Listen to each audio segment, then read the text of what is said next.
Olá, gente, sejam bem-vindos ao meu canal. Para quem não me conhece, eu me chamo Tateu Andil, né? E estamos aqui para conversar sobre nossa querida e amada religião, que se chama Candomblé. E no vídeo de hoje eu gostaria de abordar um assunto bem interessante para a gente refletir e raciocinar juntos aí. Será que o Exu, Pombagira, Catiço, povo de rua, pertencem a Umbanda? Ou pertencem a quem, de direito?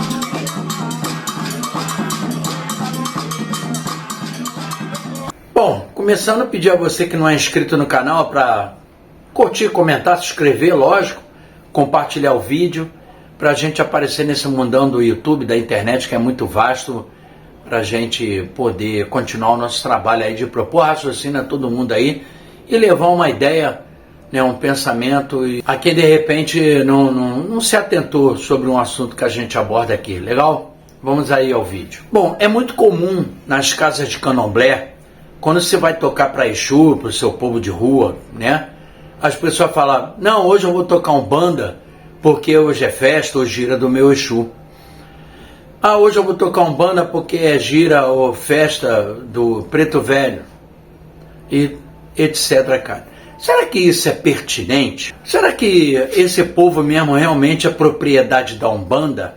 Eu não penso assim.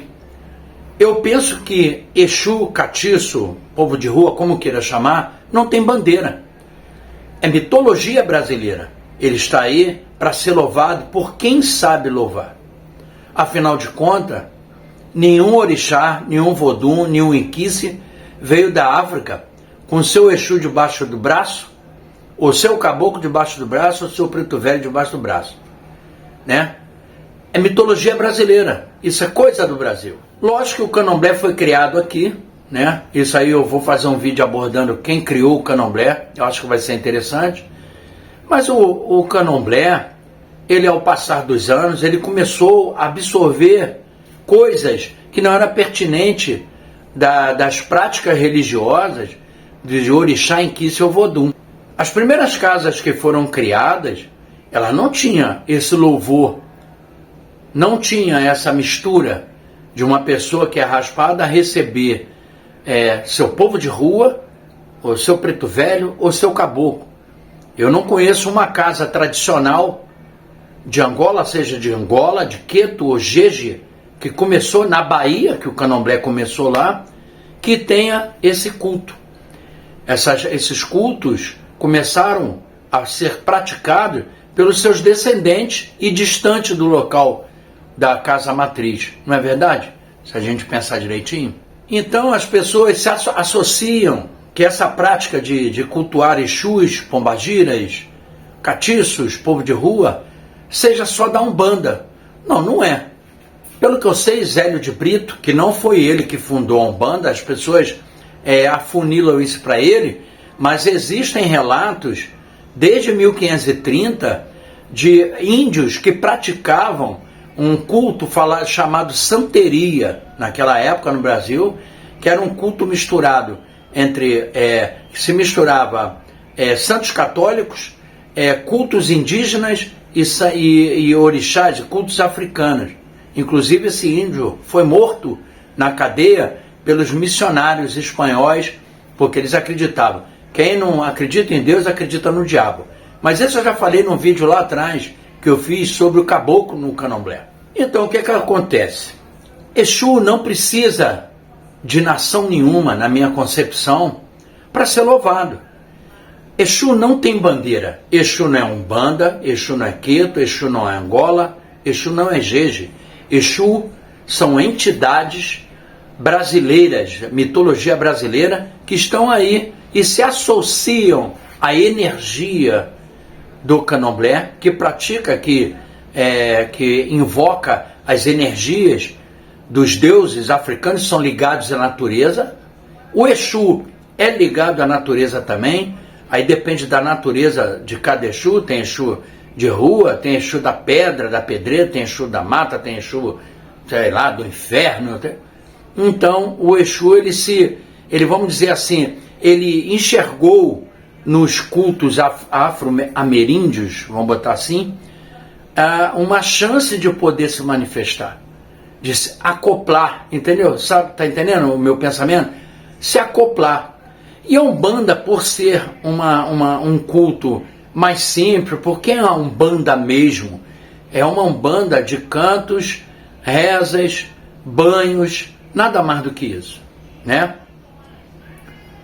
Então o Exu, ele se associou, como ele é cantado em português, né? As pessoas acham que por causa disso, ele é uma entidade da Umbanda. Eu discordo, porque você não precisa tocar Umbanda para chamar o Exu, você não precisa tocar nada. O Exu, ele vem na hora que ele quer, né? Ele vem na hora que ele quer, ele presta a caridade dele, porque o verdadeiro sentido de você incorporar com um catiço, com uma entidade de rua, um povo de rua, é para ele prestar caridade. Eu sempre escutei do meu pai lá atrás, meu pai carnal, minha mãe carnal, que tinha uma casa de Umbanda, Cabana Santana, que o Exu, ele vinha à Terra, e muito apegado aos vícios humanos, que ele se identifica muito com o humano, é uma divindade, é uma entidade de movimento, de comunicação. Então ele fuma, ele bebe, ele é apegado aos vícios humanos, e ele vinha para praticar a caridade, dar suas consultas, para se desligar da matéria, para se desligar do mundo terreno e evoluir. Isso eu sempre escutei lá atrás. Inclusive eu escutava que Tranca-Rua era o Exu mais evoluído. Ele estava mais próximo da sua libertação.